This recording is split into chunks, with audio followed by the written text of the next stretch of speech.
Apreciados hermanos y amigos, el Señor les bendiga. Nos da mucha alegría saludarles en este santo sábado. Para la honra y gloria de Dios, hoy vamos a continuar con el estudio que venimos trayendo. En esta noche, el tema que vamos a presentar para darle gloria y alabanza a Dios se titula El santuario y la ley en el nuevo pacto.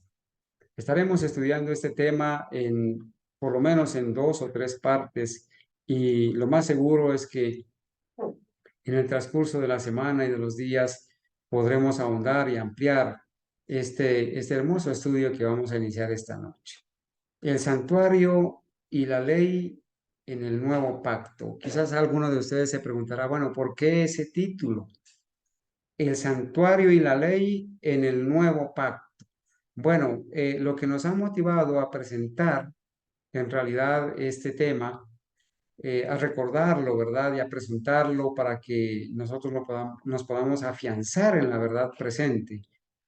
Como dice el apóstol Pedro, a pesar de que yo sé que ustedes saben estas cosas, no dejaré de recordarlas, a pesar de que ustedes las sepan y estén afirmados en la verdad presente. Pero, hermanos, lo que nos ha motivado a presentar este tema son básicamente dos elementos que se han convertido o que los vamos a presentar como antecedentes de apostasía doctrinal. En el mundo entero, hermanos, especialmente en el mundo cristiano, se ha presentado desde hace mucho tiempo dos elementos que han inundado las iglesias cristianas, al adventismo, han inundado a los pentecostales, a los presbiterianos, bueno, a las hijas de Babilonia y a Babilonia, han inundado.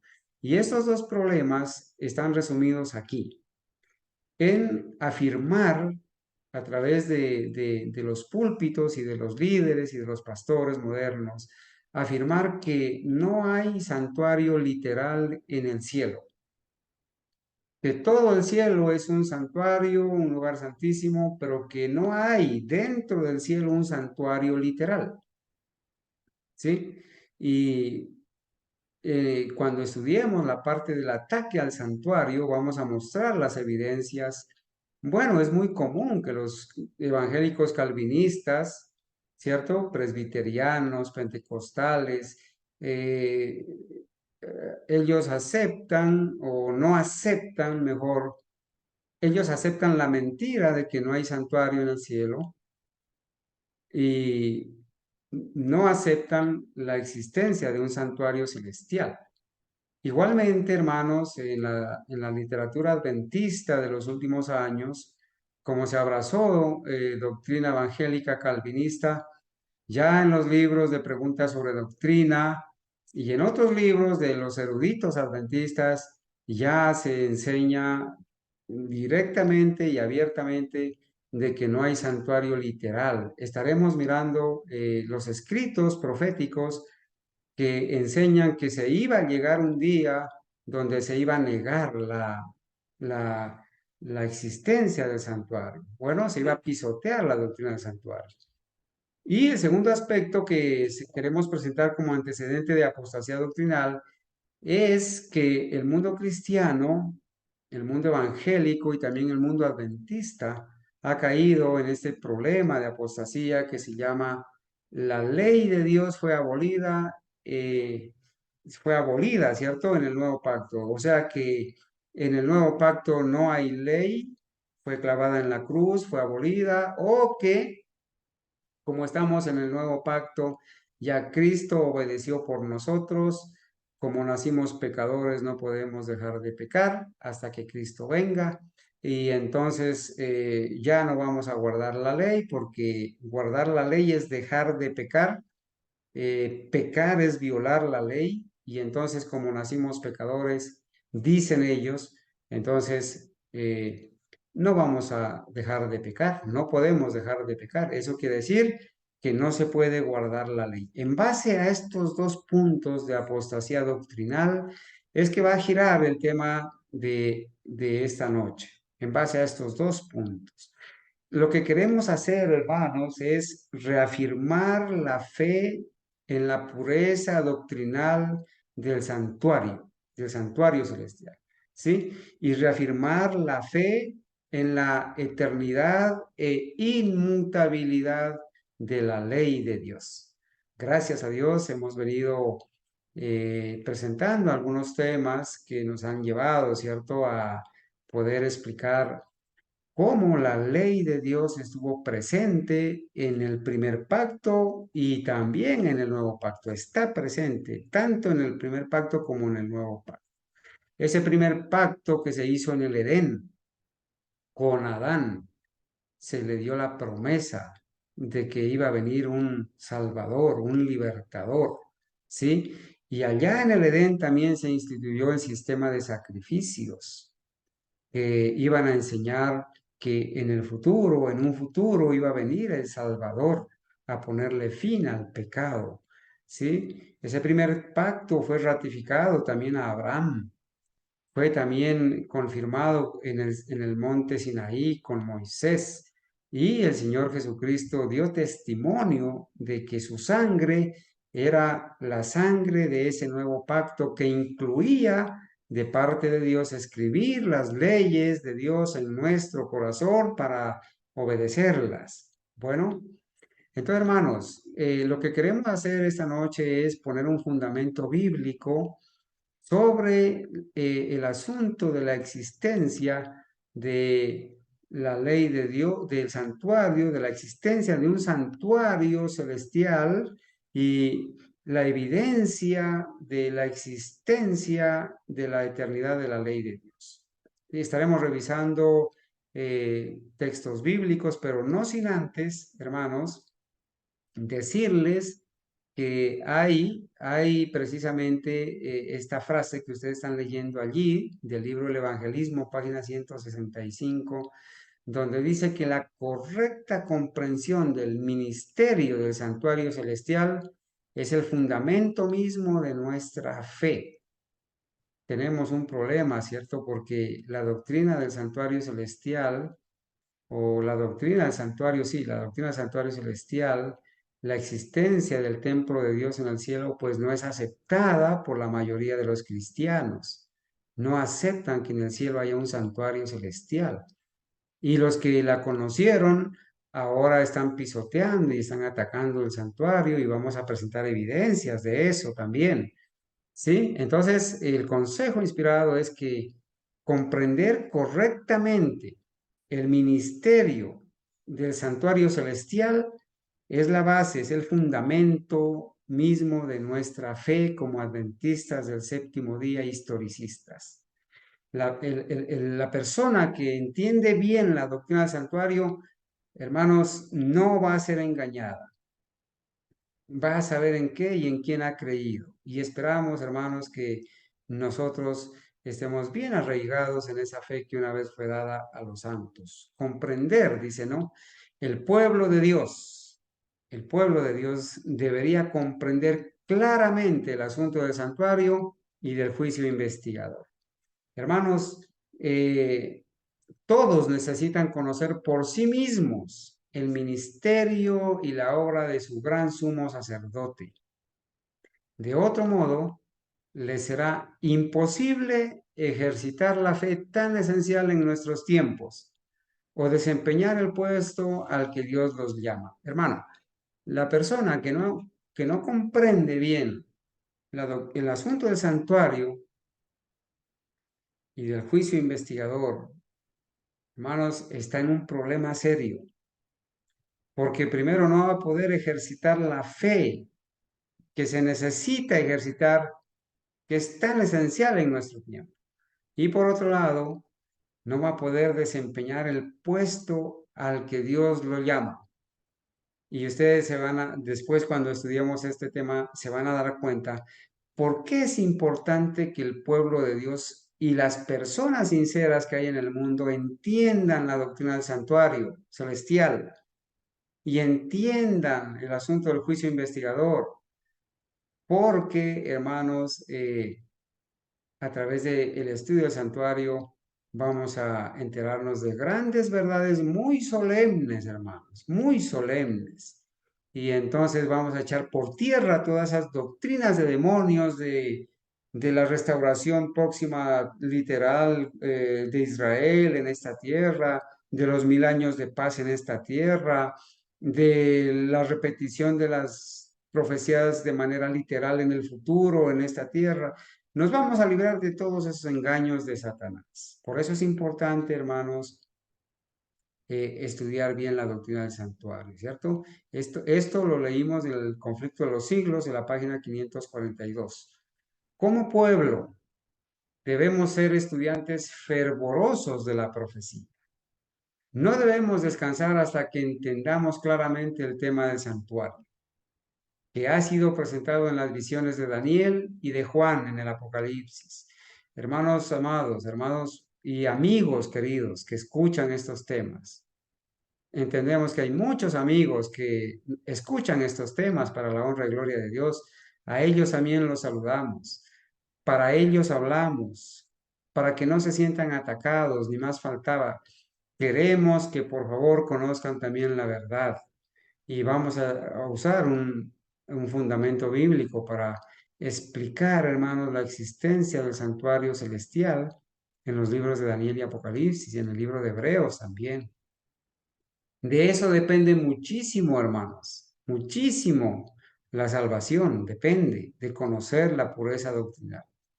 Este asunto del tema del santuario arroja gran luz sobre nuestra posición y nuestra obra actual y nos da una prueba irrefutable de que Dios nos ha dirigido en nuestra experiencia pasada. Hermano, el adventista del séptimo día historicista no tiene no tiene un templo en esta tierra, no tiene una iglesia de garaje, ¿sí? Porque tiene la seguridad de que forma parte de la iglesia que es una con la iglesia del cielo. A nosotros no nos preocupa asistir a los templos donde dice el mismo libro de Hebreos, donde dice que Dios no habita en templos hechos por manos de hombres. ¿Sí? Dios no habita en templos hechos por manos de hombres. No estamos preocupados por ir al templo, porque en los templos dice la palabra de Dios que Dios no habita en templos hechos por manos de hombres. Pero la gente ha puesto sus ojos en el templo y creen que por ir al templo entonces están yendo a la iglesia. Y la religión católica, la religión evangélica, la religión adventista le ha enseñado a sus seguidores a buscar salvación en el templo terrenal. Y resulta de que de ese templo, la gloria de Dios ya se fue hace ratos. Así como el Señor Jesús le dijo a los judíos, lo que en principio él había dicho, mi casa, casa de oración será llamada para todos los pueblos. Cuando entró en apostasía el sistema judío y los gobernantes y los dirigentes y los líderes de esa religión rechazaron las enseñanzas del Señor Jesucristo, rechazaron la palabra de Dios que estaba escrita, que la habían leído, pero que no la quisieron entender para no obedecerla. Entonces, ¿qué hicieron? El Señor Jesús les dijo, vuestra casa os es dejada desierta. Y el Señor abandonó el templo. Tenemos evidencia de eso, de que abandonó el sistema que estaba en apostasía. Entonces la gente hoy en día, como los judíos, a pesar de que la gloria de Dios había abandonado el templo, y ustedes pueden leer esto en el conflicto de los siglos, en el primer capítulo de la destrucción de Jerusalén, a pesar de eso ellos siguieron buscando salvación dentro del templo, pero dentro del templo lo único que encontraron fue la muerte. Ellos pensaron que con refugiarse en el templo iban a ser protegidos, pero ya ustedes pueden leer la historia, lo que narra la historia de la destrucción de Jerusalén en el año 70 por el general Tito y de la destrucción del templo de Jerusalén, donde dice que los soldados del general Tito, para poder matar a otros, tenían que pasar por encima de los cadáveres para poderlos alcanzar y matar dentro del templo. Y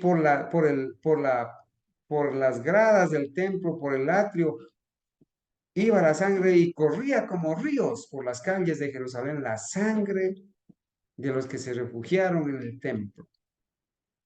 Hoy en día las personas están yendo a los templos a buscar salvación, pero la palabra de Dios allá en el libro de Hechos, perdón, Hechos, el apóstol, el médico Lucas, dice en Hechos 17:24, el Dios que hizo el mundo y todas las cosas que en él hay, siendo Señor del cielo y de la tierra, no habita en templos hechos por manos humanas. La palabra de Dios dice que el Dios que hizo el mundo y todas las cosas que en él hay, siendo el Señor del cielo y de la tierra, no habita en templos hechos por manos humanas, pero saben, sí habita en el templo que él levantó, que levantó el Señor y no el hombre. Y ese templo es el santuario celestial. Y la Biblia nos va a dar testimonio de eso. Entonces, hermanos, en lugar de poner los ojos en los templos terrenales e ir a buscar la salvación en los templos terrenales, que en el mejor de los casos tiene ya la cruz allí de los papistas, tiene el manto de María, tiene el sol del paganismo, están llenos de ídolos esos templos. Están llenos de algarabía, de instrumentos de la música de Satanás.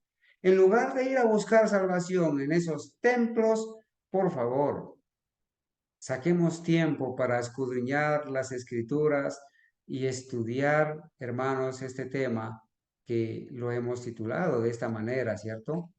El santuario y la ley en el nuevo pacto para hacer referencia al santuario celestial y la ley eterna de Dios, hermanos, en el santuario celestial, que forman parte del nuevo pacto. Y echar por tierra, hermanos, estos engaños doctrinales que aún desde los púlpitos adventistas y en sus libros se está enseñando que no hay santuario literal en el cielo. Y cuando veamos el capítulo del ataque al santuario, este servidor les va a presentar en qué libros dice y cómo pueden ustedes confrontar a sus líderes, a sus pastores, para decirles que ellos están cumpliendo la profecía de negar la existencia literal del santuario en el cielo. Obviamente a los cristianos también les vamos a ayudar a entender que sus pastores y sus líderes los tienen engañados al decirles que todo el santuario, que todo el cielo es un lugar santísimo y que no hay santuario literal en el cielo, porque todo el cielo es un santuario. Y vamos a ayudarles a entender que la ley de Dios no fue abolida en el nuevo pacto. De hecho, ya lo estamos explicando desde los temas pasados, ¿verdad? Entonces, hermanos, sin más preámbulos, entonces, con esta breve introducción, vamos a revisar unos textos en las Sagradas Escrituras para que ustedes y yo podamos identificar la realidad de la existencia de un santuario celestial. Y también para que veamos que en ese santuario celestial, a lo largo de todo lo que vamos a estudiar, pues si hay un santuario en el cielo, pues hay un santuario con sus dos departamentos, el lugar santo, el lugar santísimo, como estaba el santuario terrenal, y obviamente con los muebles que contenía el santuario terrenal, y obviamente en el lugar santísimo la presencia del arca del pacto que contenía la ley de Dios. Entonces vamos a leer, y vamos a leer de textos del Nuevo Testamento. El apóstol Pablo, hermanos, a quienes muchos ponen a clavar la ley en la cruz, cuando leen Colosenses 2 del 15 al 17. Dicen que el apóstol Pablo escribió y que él dijo que la ley fue clavada en la cruz. Ya anoche hicimos referencia a esto y hoy lo vamos a repasar. Al comparar la ley de Dios moral, el decálogo de los 10 mandamientos, lo vamos a comparar con la ley ceremonial para que veamos cuál fue de las dos leyes la ley que fue clavada en la cruz. Entonces, hermanos, vamos a leer del Nuevo Testamento y vamos a identificar estas verdades, ¿cierto?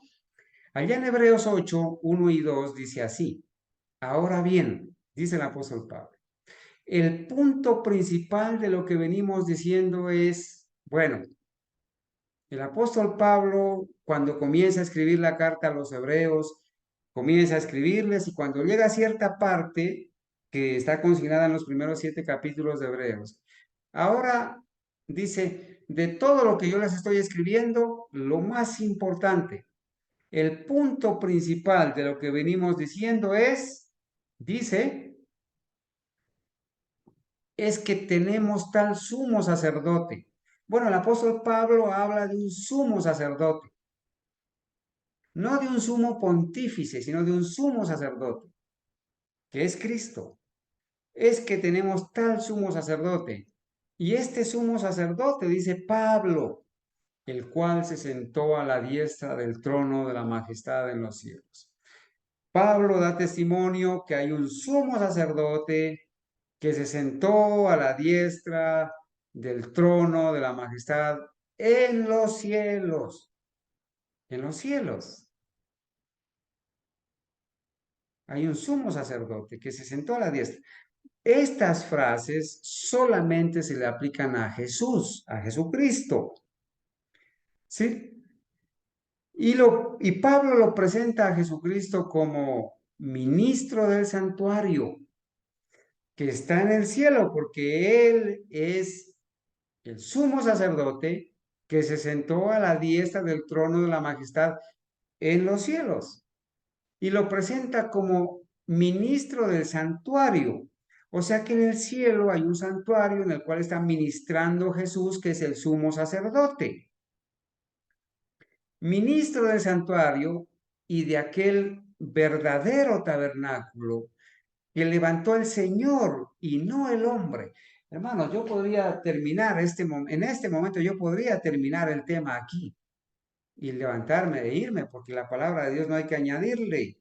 Hay una claridad absoluta en las Sagradas Escrituras, en el Nuevo Testamento, donde el apóstol Pablo, a quien muchos ponen a clavar la ley en la cruz, a anular la ley, hay una evidencia de peso en estos dos versículos, donde el apóstol Pablo dice que hay un sumo sacerdote que se sentó a la diestra del trono de Dios de la majestad en los cielos, y que este sumo sacerdote es un ministro, ministra en el santuario, oficia en el santuario, ministra en el santuario.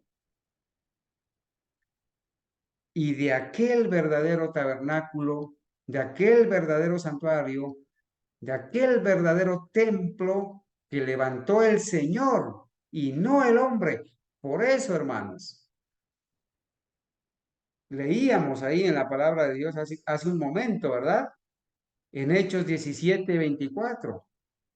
Decir allí, hermanos, el mismo apóstol Pablo, ¿sí? Que el Dios que hizo el mundo y todas las cosas que en él hay, siendo Señor del cielo y de la tierra, no habita en templos hechos por manos humanas. ¿Por qué? Porque el Señor habita en el templo que levantó el Señor y no el hombre. Es en ese templo que nosotros debemos buscar la adoración. Es en ese templo donde está nuestro intercesor, nuestro abogado.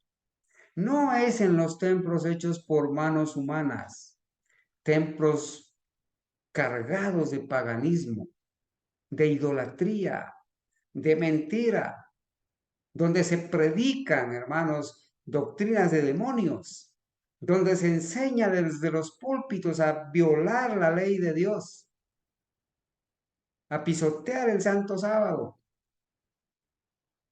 El Señor no habita en templos hechos por manos humanas, porque Él es el sumo sacerdote que se sentó a la diestra del trono de la majestad en los cielos y que es ministro del santuario y de aquel verdadero tabernáculo que levantó el Señor y no el hombre. Entonces, para los cristianos, llámense pentecostales, llámense presbiterianos, llámense bautistas, llámense adventistas del séptimo día de la denominación, aquí hay una primera evidencia de que en el cielo hay un santuario y que ese santuario fue levantado por el Señor y no por el hombre, y que en ese santuario ministra nuestro sumo sacerdote, que es Jesucristo, para la gloria y honra de Dios. Más claro no lo podemos decir porque ahí está claro, hermanos. ¿Qué más dice la palabra de Dios? En el mismo libro de Hebreos, en el capítulo 9, los versículos 6 al 8. Estoy leyendo de la Reina Valera revisada 1960. Noten lo que dice. Y así dispuestas estas cosas, en la primera parte del tabernáculo entran, hablando del santuario terrenal, ¿no es cierto? Y así dispuestas estas cosas, en la primera parte del tabernáculo terrenal entran los sacerdotes continuamente para cumplir los oficios del culto. El apóstol Pablo dice que en el santuario terrenal, ¿sí? El que fue construido allá en Éxodo 25, donde Dios le ordena a Moisés que lo construya, y después Salomón construye el templo, ¿cierto? En ese templo, en ese santuario, en ese tabernáculo, los sacerdotes entran continuamente, todos los días, para cumplir los oficios del culto. Pero en la segunda parte, solo el sumo sacerdote una vez al año. Bueno, el apóstol Pablo está enseñando que que como dice las Sagradas Escrituras, usted puede leerlo y releerlo en el libro de Éxodo a partir del capítulo 25 hasta el capítulo 40. Está toda la historia del santuario terrenal, cómo estaba dividido, cómo estaba conformado. Y el apóstol Pablo dice que en esa primera parte llamada lugar santo del santuario terrenal, entran los sacerdotes todo el año para hacer los oficios del culto. Vamos a ver después cuáles eran esos oficios del culto, que se le llama la purificación del santuario, ¿sí? Pero en la segunda parte, llamada el lugar santísimo, solo el sumo sacerdote entra una vez al año, no sin sangre, o sea que una vez al año el sumo sacerdote en el santuario terrenal entraba con sangre. Tenía que entrar con algo que ofrecer, entraba con sangre. Ya vamos a ver qué significaba eso. La cual ofrece por sí mismo, por sus pecados y por los pecados de ignorancia del pueblo, dando el Espíritu Santo a entender con esto que aún no se había manifestado el camino al lugar santísimo, entre tanto que la primera parte del tabernáculo estuviese en pie. Hermanos, mientras el tabernáculo estuviese en pie, todavía no había lugar, dice el apóstol Pablo, mientras el santuario terrenal o el templo terrenal estuviera en pie, aún no había lugar a la entrada al lugar santísimo. Vamos a ver hasta cuándo duró el templo terrenal y los servicios de ese culto. Y vamos a ver luego, hermanos, desde cuándo es que entonces el Señor entra al lugar santo del santuario celestial y luego pasa al segundo departamento a hacer la obra final de la expiación. El libro de los Hebreos, en el capítulo 9, versículo 11 y 12, también dice así: pero estando ya presente Cristo en el nuevo pacto, en el santuario celestial, sumo sacerdote de los bienes venideros, por el más amplio y más perfecto tabernáculo, el celestial, no hecho de manos, es decir, no de esta creación, y no por sangre de machos cabrillos ni de becerros, que era la sangre que se ofrecía en el santuario terrenal y en el templo terrenal, sino por su propia sangre, entró una vez para siempre.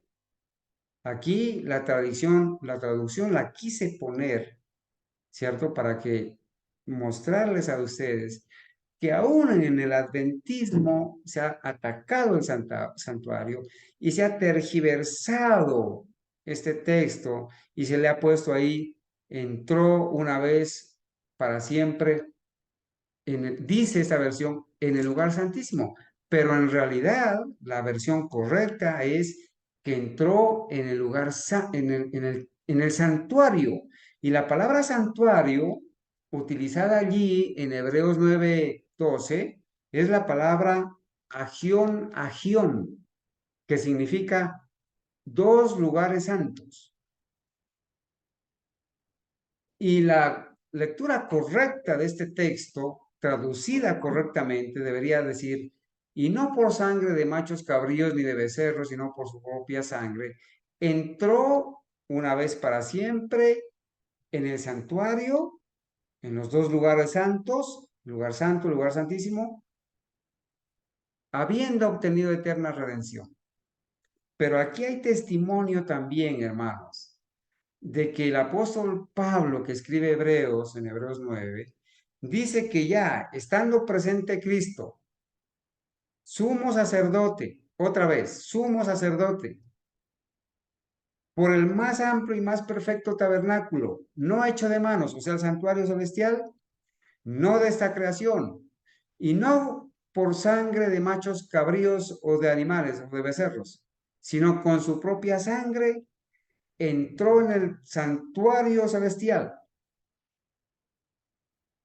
entró una vez para siempre a los dos lugares santos del santuario celestial, habiendo obtenido eterna redención.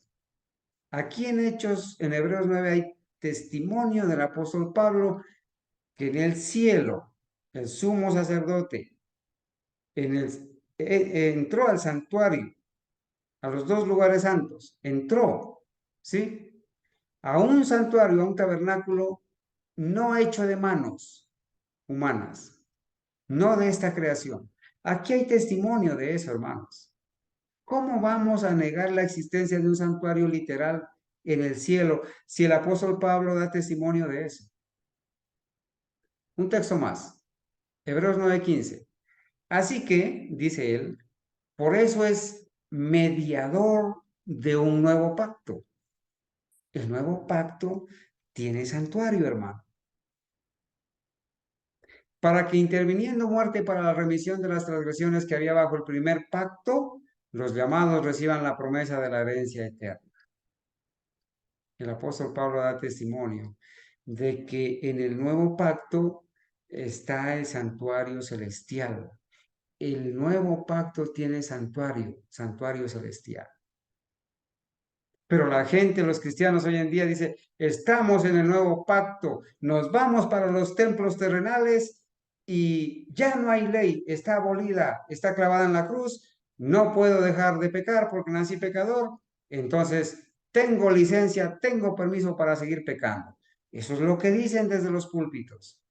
Y la gente feliz, feliz de escuchar esas cosas y de recibir licencia para seguir pecando, para no guardar la ley de Dios y para seguir transgrediendo el santo sábado. Así de sencillo, hermanos. Y de claro. Allá en Hebreos 9, 18 al 22 también dice así, de donde ni aún el primer pacto fue instituido sin sangre. El apóstol Pablo dice que en el primer pacto, pues los sacrificios que se hicieron desde el Edén, había derramamiento de sangre, porque allá en el Edén se mató el cordero, allá se hizo el primer pacto que se ratificó a Abraham. Todos los descendientes de Adán ofrecieron sacrificios. Abel, los patriarcas, los profetas, Enoc, todos ofrecieron sacrificios, hicieron altares y ofrecieron sacrificios. Anoche estudiamos ese tema, ¿verdad? Porque dice, porque habiendo anunciado Moisés todos los mandamientos de la ley a todo el pueblo, miren, cuando Dios ratifica el pacto a Moisés, ya lo había ratificado antes a Abraham, pero ahora lo repite porque el pueblo hebreo había sido cautivo en Egipto muchos años, más de 400 años, y habían combinado supersticiones, idolatría. Entonces ahora el Señor los lleva al Sinaí y les repite la ley y les repite el pacto. Entonces dice, porque habiendo anunciado Moisés todos los mandamientos de la ley a todo el pueblo, tomó la sangre. Bueno, recuerden que Moisés les anunció la ley ceremonial, porque la ley moral la habló Dios a todo el pueblo, ¿cierto? Esta ley que habla Moisés, como vamos a ver más adelante, pues es la ley ceremonial, que nosotros ya no la guardamos, la ley ceremonial. La ley ceremonial fue clavada en la cruz y nosotros no la guardamos porque guardar la ley ceremonial sería estar bajo maldición, pero no así la ley moral. Anoche poníamos el ejemplo y decíamos, vaya usted y cometa adulterio, o robe, o mate, o deshonre, o idolatre, o codicie. ¿Será que va a salvarse estando violando la ley? Imposible. Entonces, ¿qué hace Moisés?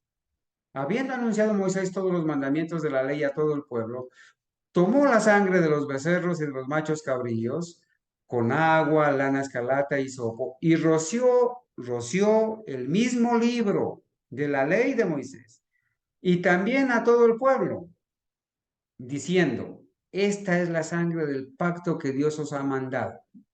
¿Cuál era el pacto que Dios os ha mandado? La ley moral y la ley ceremonial, que formaba parte del pacto de Dios. Que la ley ceremonial salvaguardaba la ley moral. Eso lo estudiamos anoche. Y dijo, esta es la sangre del pacto que Dios os ha mandado. Y además de esto, roció también con la sangre el tabernáculo y todos los vasos del ministerio. Y casi todo es purificado según la ley con sangre, y sin derramamiento de sangre no se hace remisión de pecados. En el santuario terrenal había que ofrecer sangre para la remisión de los pecados. Pregunta, ¿acaso el Señor no ofrece su sangre ahora por nosotros? ¿No ofrece sus méritos por nosotros allá en el santuario celestial? ¿Cómo va a ofrecer sangre si no hay santuario celestial? Si no hay un santuario, ¿cómo lo va a ofrecer? Bueno, fue pues, dice Hebreos 9, 23, 24, fue pues necesario que las figuras, noten esto, las figuras de las cosas celestiales fuesen purificadas así. O sea, el apóstol Pablo está enseñando y dice que las cosas celestiales, que las figuras de las cosas celestiales, o sea, las cosas terrenales, fuesen purificadas así, con esa sangre de los becerros y de los machos cabríos. El santuario terrenal era purificado con la sangre de animales. Fue pues necesario que las figuras de las cosas celestiales, las cosas terrenales eran figura de lo que está en el cielo. Fue pues necesario que las cosas celestiales fuesen purificadas así, pero las cosas celestiales mismas, el santuario celestial, con mejores sacrificios que estos, porque allá está el sumo sacerdote que es Cristo, ofreciendo su propia sangre. Y noten lo que dice el versículo 24. Porque no entró Cristo en el santuario hecho de mano.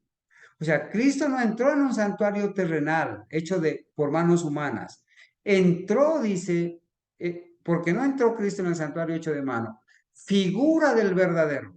Ah, el santuario terrenal hecho de mano era figura del verdadero, y lo vamos a confirmar ahora. Porque no entró Cristo en el santuario hecho de mano, figura del verdadero, sino en el cielo mismo para presentarse ahora por nosotros ante Dios. Aquí también Pablo da testimonio que las cosas celestiales deben ser purificadas con mejores sacrificios, ¿cierto? Con la propia sangre de Cristo, y que Cristo que Cristo no entró en un santuario hecho de mano, sino en un santuario que levantó el Señor y que es figura del verdadero, ese santuario terrenal, que Cristo entró en el mismo cielo para presentarse como el Cordero de Dios que quita el pecado del mundo, para presentarse ahora por nosotros ante Dios. Por eso es mediador de un mejor pacto. en el santuario celestial. Es nuestro intercesor, nuestro abogado. Ofrece su propia sangre. Versículo 26. De otra manera, o sea, si no fuera así, de que se presenta en el cielo, de otra manera le hubiera sido necesario padecer muchas veces desde el principio del mundo. Pero ahora, en la consumación de los siglos, se presentó una vez para siempre por el sacrificio de sí mismo para quitar de en medio el pecado. El apóstol Pablo dice que Cristo no debía morir o no, no tenía que padecer muchas veces desde el principio del mundo. Los únicos que sacrifican a Cristo todos los días en el servicio idolátrico de la misa son los católicos y los evangélicos. También cuando hacen su culto y también mezclan ese asunto de la transubstanciación. Hermanos, acá en Hebreos 8, nos regresamos un capítulo antes, hay algo interesante también. Hebreos 8, del 1 al 3. Ahora bien, dice el apóstol Pablo, el punto principal de lo que venimos diciendo es que tenemos tal sumo sacerdotes. Fue el texto que leímos al principio, ¿cierto? El cual se sentó a la diestra del trono de la majestad en los cielos, ministro del santuario de aquel verdadero tabernáculo que levantó el Señor y no el hombre, porque todo sumo sacerdote está constituido para presentar ofrendas y sacrificios, por lo cual es necesario que también éste, o sea, Cristo, tenga algo que ofrecer. Si los sumos sacerdotes en el santuario terrenal tenían algo que ofrecer, pues ya vimos que ofrecían la sangre de los animales.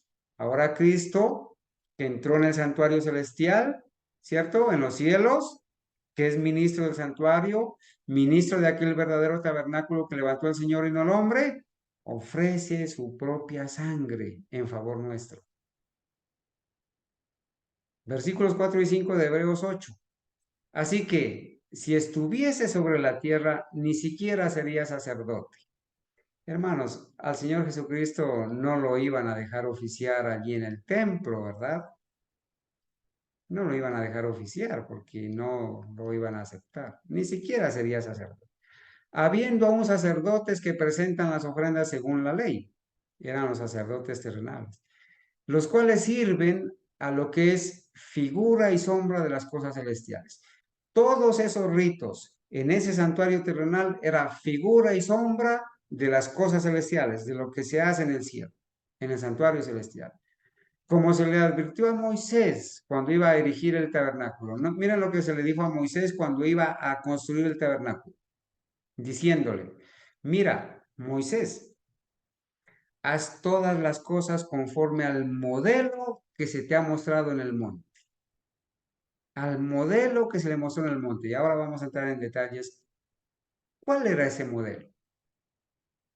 Cómo Moisés sube 40 días a recibir una instrucción y Dios le muestra cómo debía construirlo, pero le muestra el modelo. ¿Cuál es el modelo? El santuario celestial, con sus dos departamentos, con sus muebles contenidos allá. Y Juan en el Apocalipsis va a dar testimonio de que vio el arca del pacto en el lugar santísimo, de que vio el altar del incienso en el lugar santo, de que vio el candelero en el lugar santo. Juan en el Apocalipsis va a dar testimonio de que fue llevado en el espíritu, ¿sí? En visión, en el espíritu, fue llevado al cielo. No el rapto secreto de lo que hablan los evangélicos, que ahí en Hebreos 4, entonces dice, sube acá y te mostraré las cosas que deben suceder pronto, y que ese es el rapto secreto. No, hermanos. A Juan, dice Juan en el capítulo 1, que él estaba en el espíritu en el día del Señor, y Dios le muestra las visiones de las 7 iglesias, y después lo muestra las 7 sellos, las 7 trompetas también. Entonces, hermanos, pero ahora, Hebreos 8, 6 al 7, tanto mejor ministerio es el suyo, cuanto es mediador de un mejor pacto. Cristo es mediador de un mejor pacto porque ofrece su sangre, es el sumo sacerdote y en el santuario celestial donde está la ley de Dios en el lugar santísimo. establecido sobre mejores promesas. Porque si aquel primero, aquel tabernáculo, aquel templo primero hubiera sido sin defecto, aquel primer pacto hubiera sido sin defecto, ciertamente no se hubiera procurado lugar para el segundo. Hubo lugar para el segundo pacto con su templo celestial. Porque reprendiéndolos dice, he aquí vienen días, dice el Señor, en que estableceré con la casa de Israel y la casa de Jehová, de Judá, un nuevo pacto. No como el pacto que hice con sus padres el día que los tomé de la mano para sacarlos de la tierra de Egipto, porque ellos no permanecieron en mi pacto y yo me desentendí de ellos, dice el Señor. Ese pacto, hermanos, tenía un santuario terrenal, el primer pacto. Tenía un sistema de sacrificios que empezó desde el Edén y luego el Señor ordenó construir el santuario y luego el templo de Salomón. Tenía un sistema de sacrificios, pero como el pueblo de Israel violó el pacto y no guardaron la ley, entonces dice el Señor que ellos no permanecieron en su pacto y Él se tuvo que desentender de ellos y por eso fueron destruidos. Mi pueblo se perdió por falta de conocimiento. No entendieron el Evangelio. El Evangelio que fue dado desde el Edén y que lo entendió Adán, lo entendió Abel, lo entendió Abraham, lo entendió Noé, lo entendió Moisés. El Evangelio de la justificación por la fe en la sangre de Cristo. Hebreos 8:10, por lo cual este es el pacto que haré con la casa de Israel después de aquellos días, dice el Señor. Pondré mis leyes en la mente de ellos y sobre su corazón las escribiré. Ese nuevo pacto que iba a hacer el Señor en aquellos días, dice, iba a incluir la ley de Dios colocada en la mente del pueblo de Dios, escrita en el corazón del pueblo de Dios. Y entonces, cuando el pueblo de Dios acepte la ley de Dios, la ponga, obedezca los mandamientos, entonces dice Dios, y seré a ellos por Dios y ellos me serán a mí por pueblo. Al decir nuevo pacto, ha dado por viejo al primero, y lo que se da por viejo y se envejece está próximo a desaparecer. El sistema de ritos, hermanos, debía desaparecer cuando llegue el cumplimiento de la figura verdadera que era Cristo. Bueno, hermanos, vamos a repasar unos textos en la Biblia donde cuando a Moisés se le dice que construya el santuario, ¿sí? Pues se le va a decir que lo haga conforme al modelo que le fue mostrado. Allá en Éxodo 24, del 12 al 14, dice la palabra de Dios. Entonces Jehová dijo a Moisés, sube a mí al monte Sinaí, y espera allá, y te daré tablas de piedra y la ley, y mandamientos que he escrito para enseñarles. Hermanos, Dios llama a Moisés para entregarle la ley. Le dice, sube al monte. Y se levantó Moisés con Josué su servidor, y Moisés subió al monte de Dios. Y dijo a los ancianos, esperadnos aquí hasta que volvamos a vosotros. Y aquí Aarón y Hur están con vosotros. El que tuviere asuntos, acuda a ellos. Miren que aquí hay algo interesante, ¿no? Dios llama a Moisés, le pone una cita allá en el monte Sinaí, sube con Josué, pero dejan encargado al líder que es Aarón y Hur. El dirigente del pueblo era Aarón y Hur. Y obvio, se corrompió, los guió a la apostasía. El dirigente, Aarón, él mismo fundió el becerro de oro. Y él mismo fue permisivo y permitió la apostasía ahí al pie de Sinaí. Este es otro detalle. Dice Éxodo 24:16. Bueno, Dios llama a Moisés y le dice que le va a entregar la ley, ¿no es cierto? Que le va a entregar la ley, ¿cierto? Que le iba a entregar las tablas de piedra y mandamientos. Y Moisés se fue para allá. ¿Qué más? Y la gloria de Jehová reposó sobre el monte. Acá en Éxodo 24 se narra lo siguiente. La gloria de Jehová reposó sobre el monte Sinaí, donde fue Moisés. Y la nube lo cubrió por 6 días. Y al séptimo día llamó a Moisés de en medio de la nube. Y la apariencia de la gloria de Jehová era como un fuego abrasador en la cumbre del monte, a los ojos de los hijos de Israel. Y entró Moisés en medio de la nube y subió al monte, y estuvo Moisés en el monte 40 días y 40 noches. ¿Saben qué hizo Moisés en esos 40 días? ¿Sabe qué hizo Dios con Moisés en esos 40 días y 40 noches? Le dio las instrucciones claras de cómo debía construir el santuario terrenal. Todas las instrucciones que están en Éxodo 25 al 40, 15 capítulos llenos de instrucciones. Y hemos de repasar así brevemente esas instrucciones, ¿verdad? El Señor le dijo, harán un santuario para mí y habitaré en medio de ellos, conforme a todo lo que yo te muestre allá en el monte, el diseño del tabernáculo y el diseño de todos sus utensilios, así lo haréis. Dios le iba a mostrar el diseño, le iba a mostrar el santuario celestial y le iba a decir a Moisés, lo tienes que hacer así porque así está el santuario en el cielo. Y le mostró el santuario celestial y le dio las medidas y los materiales. Y Moisés estuvo capacitándose allá en el monte Sinaí 40 días y 40 noches en el santuario. A ver, hermanos, yo les pregunto, ¿cuántos días con sus noches pasas tú capacitándote, estudiando esta doctrina del santuario? Espero, hermanos, que pases muchos días, ¿sí?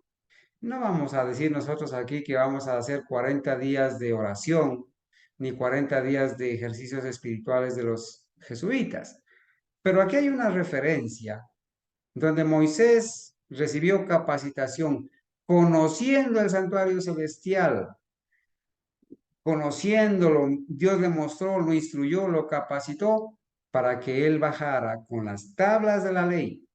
Y vamos a ver dónde iba a colocar Moisés por orden de Dios esas tablas de la ley que le entregó. ¿Dónde las iba a colocar? ¿En qué parte del santuario las iba a colocar?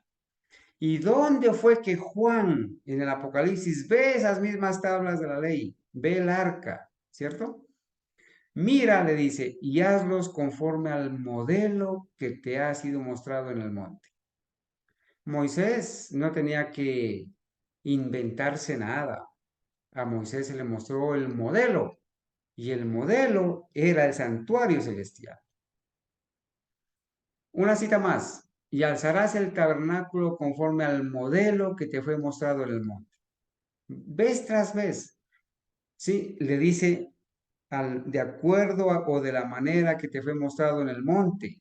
Aquí está hablando de un mueble del santuario. Lo vas a hacer así, así como se te mostró el modelo que te fue mostrado en el monte. En Hechos 7:44 se lee esto, hermanos. Tuvieron nuestros padres el tabernáculo del testimonio en el desierto, hablando del santuario terrenal, como había ordenado Dios cuando dijo a Moisés que lo hiciese conforme al modelo que había visto. Entonces, hermanos, una cita más en Apocalipsis, varias más, para confirmar en esta noche, para iniciar esta temática, hermanos, que hemos iniciado esta noche, que en el cielo hay un santuario celestial. Después de esto miré, dice Juan, y he aquí una puerta abierta en el cielo. Había una puerta abierta en el cielo. No era que todo el cielo estaba abierto, sino una puerta abierta en el cielo. ¿Y de dónde era esa puerta? Y la primera voz que oí como de trompeta hablando conmigo dijo, sube acá y yo te mostraré las cosas que sucederán después de estas. Y al instante, mira, al instante, dice, yo estaba en el espíritu. No es que Juan fue arrebatado al cielo, como dicen los calvinistas que enseñan el rapto secreto y que dicen que Juan fue arrebatado y que aquí fue arrebatado y se lo llevó Dios al cielo. Yo estaba en el espíritu, dice, estaba en visión. El Espíritu Santo estaba haciendo posible una visión. Y entonces dice, y al instante yo estaba en el Espíritu y aquí un trono establecido en el cielo. Juan se le permite ver en el Espíritu, en esa visión, se le permite ver un trono en el cielo. Y en ese trono había uno sentado. Bueno, ya Daniel nos explica quién es el que está sentado en el trono, en Daniel 7, ¿verdad? Que es el Padre. Y del trono, dice el versículo 5, salían relámpagos y truenos y voces, y delante del trono ardían 7 lámparas de fuego, las cuales son los 7 espíritus de Dios. Miren que a Juan se le permite ver una puerta abierta en el cielo. ¿La puerta de dónde fue que vio? Porque allí miró un candelabro de 7 brazos, 7 lámparas. Y ese mueble, la Biblia enseña que ese mueble estaba en el lugar santo. A Juan se le permitió ver el primer departamento del santuario celestial, el lugar santo, porque allí vio el candelabro, allí en Apocalipsis 4 del 1 al 2. En Apocalipsis 8 también va a haber algo, y vi a los 7 ángeles que estaban en pie ante Dios, y se les dieron 7 trompetas. Otro ángel vino entonces y se paró ante el altar. Miren que acá se le permite ver el altar del incienso que estaba en el lugar santo. El ángel se paró ante el altar con un incensario de oro y se le dio mucho incienso para añadirlo a las oraciones de todos los santos sobre el altar de oro que estaba delante del trono.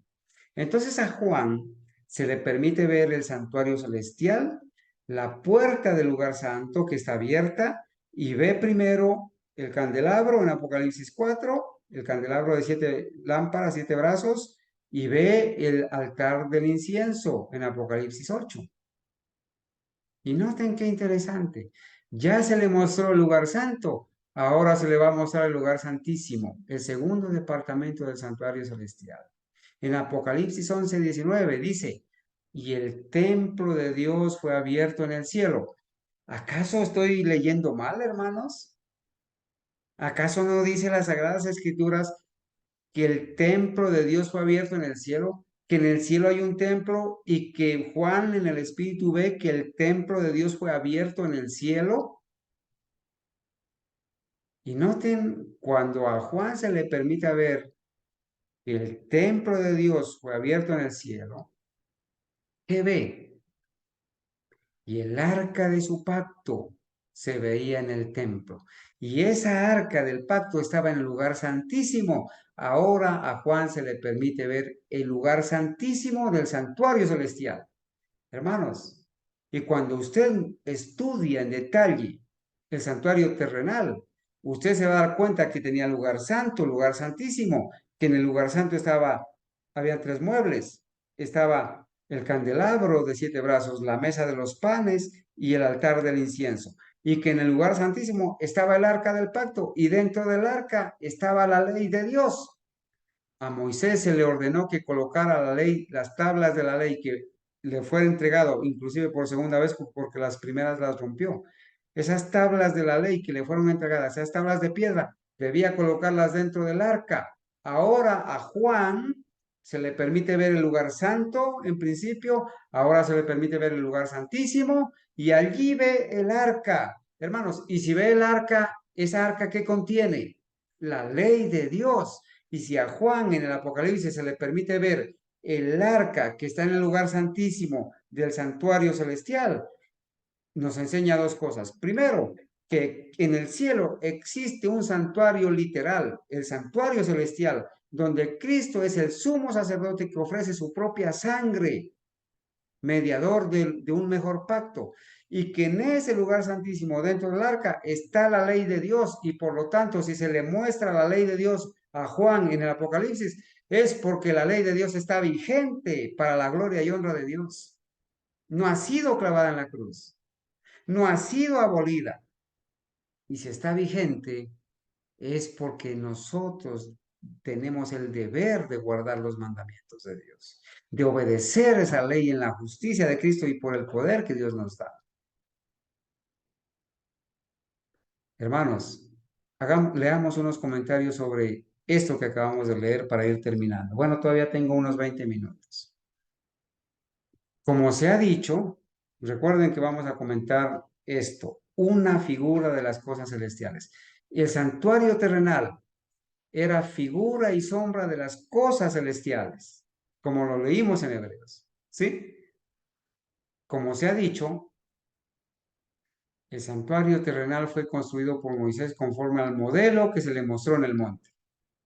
Era símbolo para el tiempo presente, según el cual se presentan ofrendas y sacrificios. Los dos lugares santos eran figuras de las cosas celestiales. Cristo, nuestro gran sumo sacerdote, es el ministro del santuario y de aquel verdadero tabernáculo que levantó el Señor y no el hombre. Los textos los acabamos de leer, Hebreos 9:9, Hebreos 9:23 y Hebreos 8:2. Cuando en ¿Qué visión, pasó, Ángel?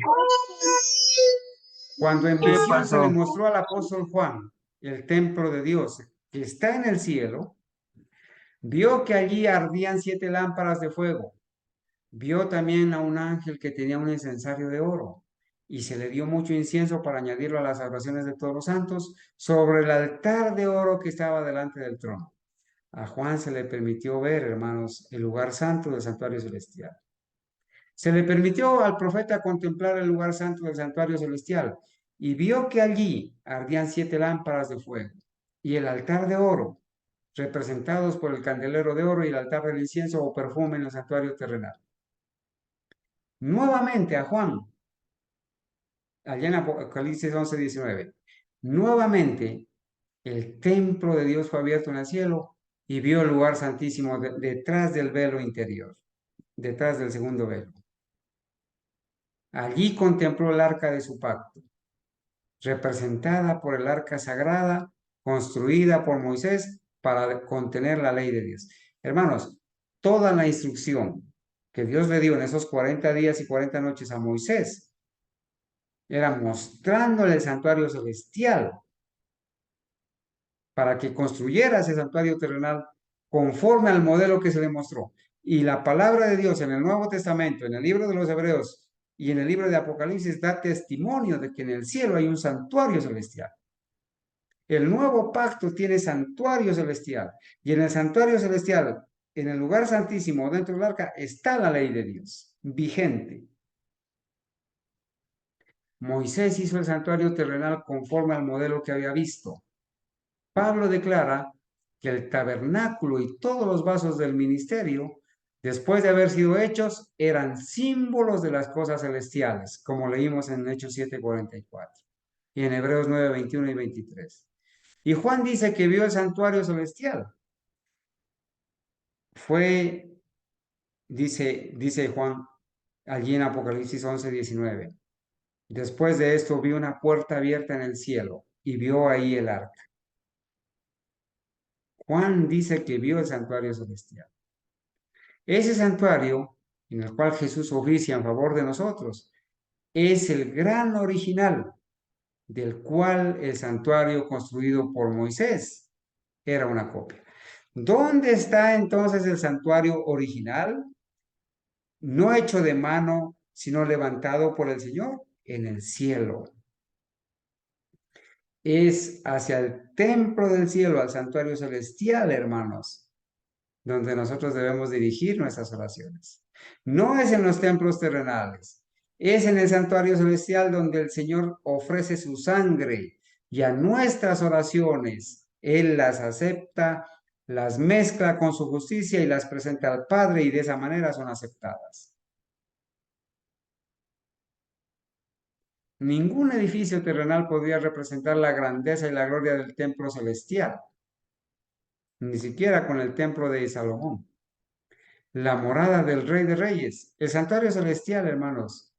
Ningún edificio terrenal podría representar la grandeza y la gloria del templo celestial. El templo celestial es la morada del Rey de Reyes. donde millares de millares le sirven y millones de millones están delante de él, de acuerdo a Daniel 7:10. De ese templo henchido de la gloria del trono eterno, donde los serafines, sus guardianes resplandecientes, se cubren el rostro en adoración. Sin embargo, hermanos, las verdades importantes acerca del santuario celestial y de la gran obra que allí se efectúa en favor de la redención del hombre debían enseñarse mediante el santuario terrenal y sus servicios. ¿Cuál era el propósito de Dios al instruir a Moisés para que construya el santuario terrenal? Enseñarle, hermanos, enseñarle las verdades importantes acerca del santuario celestial y de la gran obra que allí se efectúa en favor de la redención del hombre. Hermanos, cuando ahora estudiemos en detalle, bueno, el día de mañana, cuando estudiemos en detalle los servicios del santuario terrenal y lo que sucedía en el santuario terrenal, entonces vamos a comprender qué es lo que se hace y se está haciendo y se hará en el santuario celestial. Porque el propósito de Dios, hermanos, al instruir a Moisés y al ordenar que se construya un santuario terrenal, era revelar las verdades importantes acerca del santuario celestial, el verdadero santuario, el original, y de la gran obra que allí se efectúa en favor de la redención del hombre. Eso se debía enseñar a través del santuario terrenal y sus servicios. Entonces es importante estudiar esto, hermanos. Es importante saber estudiar lo que se hacía en el santuario terrenal para entender lo que se está haciendo en el santuario celestial. Ahora, los que no estudian el santuario terrenal, los que no aceptan el santuario celestial, ¿en dónde están? Están perdidos por falta de conocimiento. Están descarriados, están talados, como dijo la hermana Mónica en la versión que escribió, talados por falta de conocimiento. Después de su ascensión, nuestro Salvador iba a principiar su obra como nuestro sumo sacerdote. Después de su ascensión, nuestro Salvador iba a principiar su obra como nuestro sumo sacerdote. El apóstol Pablo dice, no entró Cristo en el santuario hecho de mano, figura del verdadero, sino en el mismo cielo para presentarse ahora por nosotros ante Dios. Ahora yo te pregunto, ¿en qué año ascendió Cristo al cielo? De acuerdo a la historia, de acuerdo a la Biblia, subió en el año 31. En el año 31 muere ahí, en la última semana, a la mitad de la semana. Muere en el año 31. Y en ese mismo año, después de morir, al tercer día resucita. Y 40 días después, asciende al cielo, hermanos. Entra al lugar santo. El tiempo del lugar santo empieza en el año 31. Pero iba a llegar un momento donde iba a pasar del lugar santo al lugar santísimo. Cuando estudiemos el santuario terrenal, lo vamos a ver. De hecho, ya lo mencionamos. ¿Cierto? Que había un momento donde en el año, en un día especial, el sumo sacerdote entraba con sangre a purificar el lugar santísimo, entraba al lugar santísimo.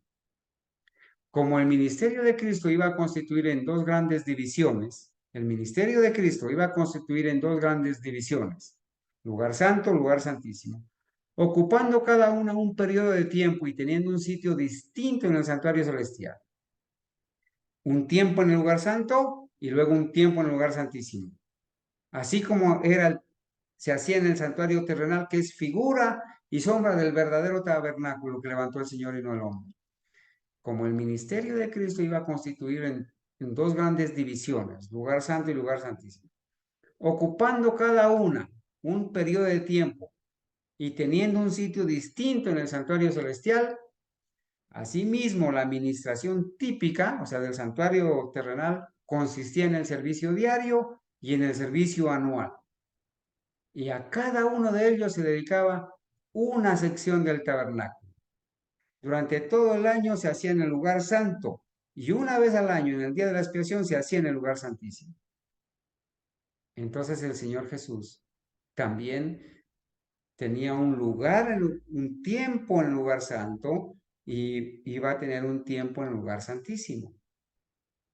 Como Cristo, después de su ascensión, compareció ante la presencia de Dios para ofrecer su sangre en beneficio de los creyentes arrepentidos.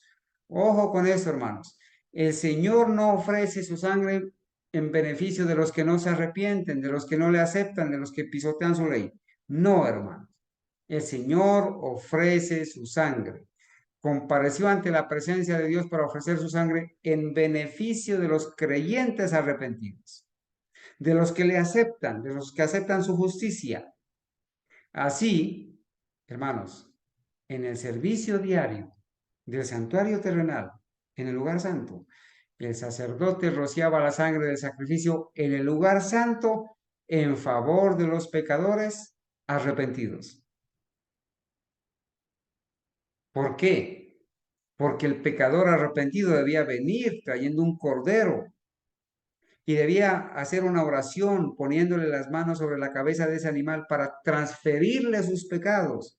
Luego el cordero era muerto y esa sangre era llevada al lugar santo a contaminar el santuario con los pecados de la persona que se los había pasado al cordero o al animal, y el animal era muerto y esa sangre llevaba los pecados y contaminaba el santuario. Pero el pecador que no se había arrepentido y que no le importaba nada y que no traía el cordero sin tacha o el animal sin tacha, no era perdonado, no se hacía expiación por él, no se hacía intercesión por él, por el sumo sacerdote, porque él no estaba arrepentido, no había traído el cordero, no había venido a confesar. Y si confesaba los pecados, si se los transfería al animal a través de la oración, era porque los reconocía y porque estaba arrepentido de eso y porque quería perdón. Interesante, ¿verdad? Aunque la sangre de Cristo habría de librar al pecador arrepentido de la condenación de la ley, no anularía el pecado. Entonces, la sangre de Cristo libraba al pecador arrepentido de la condenación de la ley, o sea, de la muerte, la paga del pecado es la muerte. No anularía el pecado. Este quedaría registrado en el santuario hasta el día de la expiación final. Ese pecado quedaba registrado ahí, se manchaba el santuario con la sangre, quedaba ahí registrado. ¿Hasta cuándo? Hasta el día de la expiación final, donde se hacía la purificación del santuario, la limpieza del santuario. Así en el tipo, en el santuario terrenal, la sangre de la víctima quitaba el pecado del arrepentido. La sangre quitaba el pecado del arrepentido. Sin derramamiento de sangre no hay remisión de pecados, pero con derramamiento de sangre hay remisión de pecados. La sangre de la víctima quitaba el pecado del arrepentido, pero quedaba en el santuario el pecado registrado hasta el día de la expiación. Y esto que sucedía en el santuario terrenal es lo mismo que debía suceder en el santuario celestial. En el santuario celestial, entonces, tenía que llegarse un momento de hacer expiación, purificación, vivir el día de la expiación, que es lo que vamos a entender luego. Bueno, hermanos, yo quiero cerrar esta noche, en los minuticos que me faltan. Hemos hablado del santuario celestial, la realidad de un santuario celestial afirmada por el apóstol Pablo en el libro de los Hebreos, afirmada también por el apóstol Juan en el libro de Apocalipsis. Vez tras vez, hermanos, el nuevo pacto tiene santuario, santuario celestial, no hecho de mano, un santuario que levantó el Señor y no el hombre, porque Dios no habita en templos hechos por manos humanas. Pero en el santuario terrenal se colocaba en el lugar santísimo, dentro del arca, la ley de Dios. En el santuario celestial, que es de donde tomó Moisés el modelo para construir el terrenal. En el santuario celestial a Juan se le permitió ver el arca y dentro del arca estaba la ley de Dios, los 10 mandamientos. Entonces, hermanos, El nuevo pacto tiene santuario y tiene ley. La ley de Dios está vigente. Bueno, pero ¿cómo es que dice entonces que Pablo puso o lo ponen a Pablo allá en Colosenses 2 del 15 al 17 a clavar la ley en la cruz? ¿Cuál ley fue la que fue clavada en la cruz? Bueno, gracias a Dios, hermanos, ustedes y yo hemos, ¿cierto?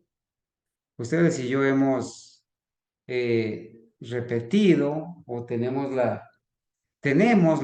¿cierto? La manera, la literatura y tenemos el fundamento escrito para hacer una comparación entre los mandamientos de Dios, también llamada ley moral, el decálogo, los 10 mandamientos, esa ley de Dios que está también, que estaba en el arca del santuario terrenal, en el lugar santísimo, y esa ley de Dios que estaba en el arca que Juan ve en Apocalipsis 11 en el santuario celestial. ¿Cuál de las dos leyes fue que fue clavada en la cruz? De hecho, decimos, si la ley de Dios, la ley que está dentro del arca, los 10 mandamientos hubiera sido clavada en la cruz, entonces las personas podrían matar, robar, adulterar, codiciar y pretender irse al cielo. El pecado no existiría, porque el apóstol Pablo dice, donde no hay ley, no hay pecado. Ahora, por la fe, ¿invalidamos la ley? En ninguna manera. Antes confirmamos la ley. El pecado en la Biblia y el pecado para Dios se llama transgresión de la ley, primera de Juan 3:4. Si no hay ley, no hay pecado. Y por eso el diablo anda feliz, porque a los cristianos, llámense pentecostales, presbiterianos, bautistas, adventistas de la denominación, se les ha enseñado que la ley de Dios fue abolida, fue clavada en la cruz, se les ha enseñado que nacieron pecadores y como nacieron pecadores no pueden guardar la ley y el diablo anda feliz porque les ha entregado a través de sus ministros, de sus pastores, de sus ancianos y de sus líderes, le ha entregado a la gente una licencia para pecar. Comparemos de manera así sencilla y los textos aparecen allí y ya de hecho ustedes los tienen escritos, pero si hay alguien que desea recibir este material en PowerPoint, luego lo voy a compartir en el grupo y si hay alguien del YouTube que no tiene nuestro contacto, pues por favor lo debe escribir, debe hacer el comentario, escribir o enviar su contacto para poderle hacer llegar el PowerPoint y las citas, ¿sí? Aquí vamos a hacer una comparación, hermanos, ¿sí? De los mandamientos de la ley moral, de la ley de Dios. Esos mandamientos que fueron escritos con el dedo de Dios, que le fueron entregados en tablas de piedra a Moisés, pero que habían sido tomados del modelo del santuario celestial, del lugar santísimo, porque allí se le mostró a Juan el arca. La vamos a comparar con la ley de Moisés, que la escribió Moisés y que la colocó al lado del arca. Miren, aquí en este lado dice el primer punto que los mandamientos de Dios salieron de la boca de Dios, como dice Deuteronomio 4:12. En cambio, la ley ceremonial, la ley de Moisés, Dios se la dio a Moisés, se la habla a Moisés y Moisés la habla al pueblo. La ley ceremonial no la habló directamente Dios al pueblo. La ley moral sí, los 10 mandamientos sí, todo el pueblo escuchó. Pero la ley ceremonial la habló Dios a Moisés y Moisés se la habló a todo el pueblo. Y lo leímos hace un rato en el texto, en Éxodo. Y allí en Levítico, capítulo 1, del 1 al 3, lo dice. Una comparación más. La ley de Dios fue escrita por Dios con su propio dedo, dice Éxodo 31:18. En cambio, la ley de Moisés, la ley ceremonial, fue escrita por Moisés, de acuerdo a Deuteronomio 31:9. La ley de Dios fue escrita en piedra como símbolo de perpetuidad, de acuerdo a Éxodo 31:18 y Deuteronomio 10 del 3 al 4. En cambio, la ley de Moisés fue escrita en un libro, de acuerdo a Deuteronomio 31:24. Hasta aquí hay diferencias abismales, hermanos, para no confundir estas dos leyes. Pero sigamos leyendo. Punto 5, punto 4. La ley de Dios era mantenida dentro del arca. Deuteronomio 10 del 1 al 5. Porque a Moisés se le ordenó que la coloque dentro del arca. Y Moisés recibió una instrucción, vio el modelo del santuario celestial. Y allí vio el arca, Dios le mostró el arca y dentro del arca vio las tablas de la ley, el modelo del santuario celestial. A Juan también se le mostró esa arca. En cambio, bueno, estos 10 mandamientos eran mantenidos dentro del arca. En cambio, la ley de Moisés era mantenida fuera del arca, al lado del arca, a un costado del arca, y así lo dice Deuteronomio 31:26. Son dos leyes totalmente diferentes. La ley de Dios es eterna, porque Dios es eterno. La ley de Dios revela el carácter de Dios. Dios es eterno, su ley es eterna. El Salmo 111, 7 al 8 lo dice. Tus mandamientos para siempre los has establecido. En cambio, la ley ceremonial era provisional. ¿Hasta cuándo? Hasta que viniera Cristo, el verdadero Cordero de Dios. Y ya iba a ser entonces clavada en la cruz. La ley ceremonial, no la ley moral. Allí dice en Deuteronomio, en Hebreos 7:12, era provisional. Lo leímos anoche también. La ley de Dios era una ley completa, eterna, no le hacía falta nada. Fue la ley eterna de Dios. Pero la ley ceremonial fue añadida para salvaguardar la ley de Dios. ¿Sí? El Señor, además de Dios, además de la ley moral de los 10 mandamientos, también le dio la ley ceremonial que iba a ayudar a observar y a guardar y a salvaguardar la ley de Dios. Fue añadida. Gálatas 3:19. Una séptima diferencia. La ley de Dios en la Biblia es santa, es justa y es buena, dice el apóstol Pablo en Romanos 7:12. En cambio, la ley ceremonial estaba allí y era contra nosotros, nos era contraria. Y esté contra ti, esté como testigo contra ti. Por eso el apóstol Pablo dice en Colosenses 2 del 15 al 17, una ley que nos era contraria, que la quitó de en medio y que la clavó en la cruz. Colosenses 2:14 dice que nos era contraria. La ley de moral de Dios, en el punto 8, señala el pecado. El pecado es la transgresión de la ley. El apóstol Pablo dice, yo no supiera que matar es pecado si la ley no dijera no matarás. La ley de Dios señala el pecado, revela el pecado. Mírese usted en el espejo de los 10 mandamientos y dése cuenta en qué está fallando. Cuando usted lee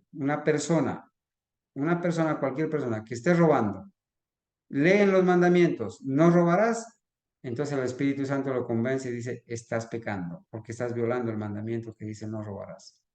Pero si no hay ley, no hay pecado. La ley de Dios señala el pecado. En cambio, la ley ceremonial señala hacia el Salvador. Todo lo que se hacía ahí en la ley ceremonial apuntaba a Cristo, porque Cristo en el santuario es todo y está en todo. El cordero representaba a Cristo, el pan representaba a Cristo, el sumo sacerdote representaba a Cristo. Así lo dice Levítico 4:27 al 31 y Juan 1:29. He aquí el cordero de Dios que quita el pecado del mundo. La ley moral, los 10 mandamientos, no debe ser quebrantada. No debe ser quebrantada. No debe ser violada. Porque el que viola la ley está pecando, porque el pecado es la transgresión de la ley. En cambio, ahora, la ley ceremonial, no necesitamos guardarla, ¿sí? No necesitamos guardarla. Y leamos ese texto interesante de Hechos 15:4, hermanos. El apóstol Pablo da testimonio de eso, ¿cierto?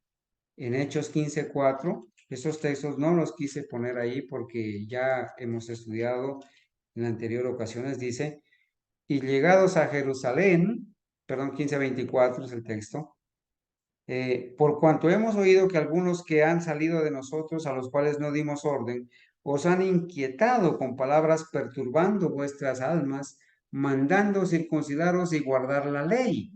¿Pero cuál ley? ¿Cuál ley? La ley ceremonial, porque ya Cristo había muerto y Cristo había cumplido todos esos ritos y todas esas sombras se habían cumplido en Cristo. Ahora habían unos que estaban judaizando y estaban ordenando que para ser aceptados tenían que circuncidarse y tenían que guardar la ley ceremonial. Y el apóstol Pablo dijo, no los inquieten a nadie guardando esa ley ceremonial. Los que están guardando la ley ceremonial están bajo maldición. Esa ley ceremonial, después de Cristo, si se la seguía guardando, se iba a convertir en un yugo de esclavitud. Pero tuvo su lugar. El apóstol Pablo le daba una ley gloriosa. Nos ayuda a entender, hermanos, la obra de la salvación. Hay que darle su valor, pero no guardarla. ¿Sí? Porque estudiar la ley ceremonial, el santuario terrenal, es el fundamento mismo de nuestra fe. Bueno, hago la aclaración, ¿verdad? Que quizás anoche me estaba preocupando el tiempo y yo corté la grabación antes de que la hermana Ángela hiciera la aclaración y el comentario. Igual hacemos la aclaración y agradecemos a nuestra hermana también por habernos sugerido. Ahora, en el punto 10 dice que la ley de los 10 mandamientos es espiritual. En cambio, la ley ceremonial era carnal. La ley de Dios es perfecta, no hay que añadirle nada. En cambio, la ley ceremonial no perfecciona a nadie. La ley de Dios es una ley de libertad, nos liberta de la esclavitud del pecado, nos liberta de Satanás. En cambio, si después de Cristo se guardaba o se guarda la ley ceremonial, se convierte en un yugo de esclavitud. Y ahí están los textos, hermanos. Guardar la ley de Dios es una delicia. Seguir practicando los ritos de la ley ceremonial es una pesada carga, dice Hechos 15:10 en la conclusión del concilio de Jerusalén. Cristo magnificó la ley y la engrandeció. En cambio, la ley ceremonial, Cristo la abolió en Efesios 2:15. La ley que abolió Cristo, aboliendo en su carne esas enemistades que había contra nosotros, fue la ley ceremonial, la ley ritual, no la ley de Dios. La ley de Dios durará más que los cielos y la tierra. El mismo Jesucristo puso de testigos al cielo y la tierra. Ni una jota ni una tilde, mientras exista este cielo y la tierra. Ni una jota ni una tilde pasará de la ley hasta que todo se cumpla. En cambio, la ley ceremonial estaba vigente hasta que viniese la simiente de la mujer, hasta que viniese la simiente prometida. Gálatas 3:19. Todo ese sistema de sacrificios instituidos en el Edén, Dios los instituyó y se pasaron de generación en generación hasta que apareció Cristo, el Cordero de Dios que quita el pecado del mundo. Y el último punto dice que la ley de Dios será la norma que se usa o que se está usando en el juicio, el código, la norma para juzgar a las personas. En cambio, la ley ceremonial, por la ley ceremonial, nadie será juzgado por esa ley ceremonial. Por eso el apóstol Pablo dice, nadie os juzgue en comida o en bebida, en días de fiesta, ni en sábados, plural. No se está refiriendo al cuarto mandamiento de la ley de Dios. Que nadie os juzgue, porque ya esa ley fue abolida. Hermanos, yo he tratado de presentar este tema de la manera más sencilla, aún como para que los niños entiendan. Yo espero, hermanos, que en esta presentación sencilla, bueno, un poquito larga, pero sencilla, nosotros hayamos, hermanos, hayamos con la ayuda de Dios, ¿sí? Hayamos presentado por lo menos las bases, hermanos, por lo menos las bases, ¿cierto? Para poder entender que en la palabra de Dios, hermanos, en la palabra de Dios sí hay fundamento, ¿sí? Sí hay fundamento para entender que, hermanos, que el nuevo pacto tiene un santuario, el santuario celestial, y tiene una ley vigente. Y poder, hermanos, echar por tierra empezar a echar por tierra esos antecedentes de apostasía doctrinal que enseñan que no hay santuario literal en el cielo y que la ley de Dios fue abolida en el nuevo pacto. Mis amados hermanos, ahora sí, quisiera que si hay alguna pregunta, alguna inquietud o algún aporte adicional, por favor nos hagan saber para poderlo resolver o para poderlo investigar o para poderlo socializar y responderlo entre todos. Adelante, mis hermanos.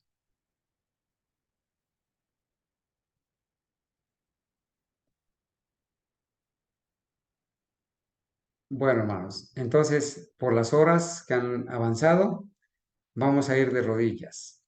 Vamos a agradecerle a Dios por la linda oportunidad que nos da de estudiar las Sagradas Escrituras y porque en esta noche hemos podido confirmar nuestra fe, confirmar la doctrina del santuario, hermanos, del santuario celestial, y que podemos empezar a entender correctamente, ¿sí? El ministerio de Cristo en el santuario celestial, porque ese es el fundamento de nuestra fe. Vamos a ir de rodillas, hermanos, para orar.